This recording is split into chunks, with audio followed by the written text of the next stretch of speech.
Et pendant cette consultation politique pour la formation du gouvernement d'union nationale initiée par les chefs de l'État, Maître Dona Bienge était dans la délégation du regroupement politique Action des Alliés acquis à la démocratie AAD qui a été reçu en audience par les conseillers du chef de l'État en matière de sécurité le jeudi 27 mars dernier. Auprès du conseiller du chef de l'État, le vice-président national chargé des questions juridiques, politiques et administratives du parti politique ACAC, Maître Dona Bienge, dit avoir abordé des questions notamment sur la situation sécuritaire à l'est de la République démocratique du Congo, la cohésion nationale et l'intangibilité des frontières nationales qui constituent une urgence de la vie de la République démocratique du Congo. Dona Bienge, lui, comme au cadre du regroupement politique AAD, réitère son soutien au chef de l'État, Félix Antoine Tshisekedi Tshilombo.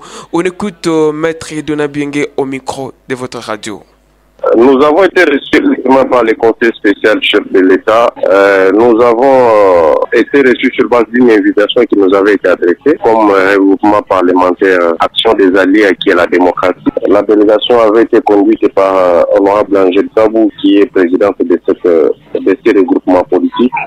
Avec le conseil spécial du chef de l'État, nous avons discuté de la situation sécuritaire de notre pays. Nous avons parlé de la cohésion nationale.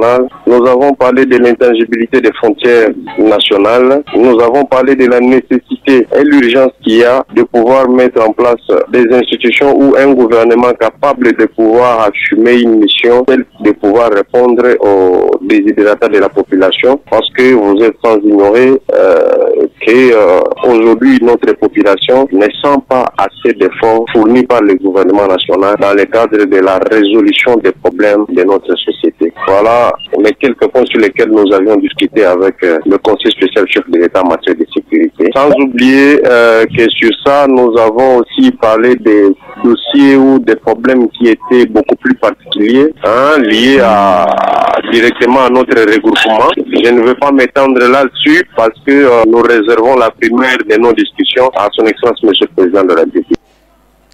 Il s'agissant de sécurité à l'est de la République démocratique du Congo, Maître Dona Bienge estime qu'il faut des personnes compétentes dotées d'une vision claire dans un gouvernement d'union nationale pour lutter contre la crise à l'est de la République démocratique du Congo. Dona Bienge revient. Nous ne sommes pas la première crise. Notre pays a déjà connu plusieurs crises. Nous ne sommes pas les seuls pays au monde à avoir connu des crises. Tous les pays du monde connaissent des crises. C'est seulement question d'avoir une vision claire, d'avoir des hommes et des femmes capables de pouvoir porter cette vision, surtout de mettre en place un gouvernement qui sera beaucoup plus basé sur une justice sociale, parce que la justice sociale a deux plus grands piliers. Le premier pilier, c'est celui de l'égalité de tous.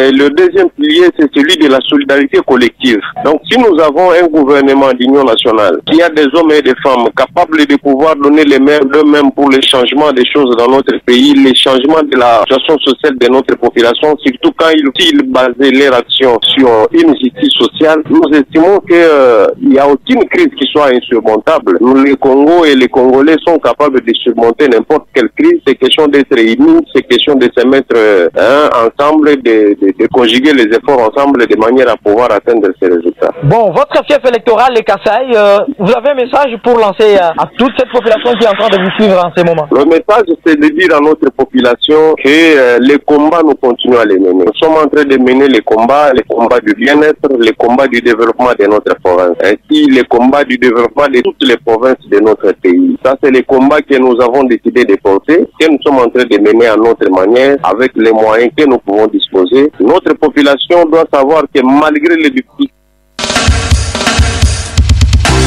des formations, abonnez-vous, suivre, en savoir plus, Petit Vie.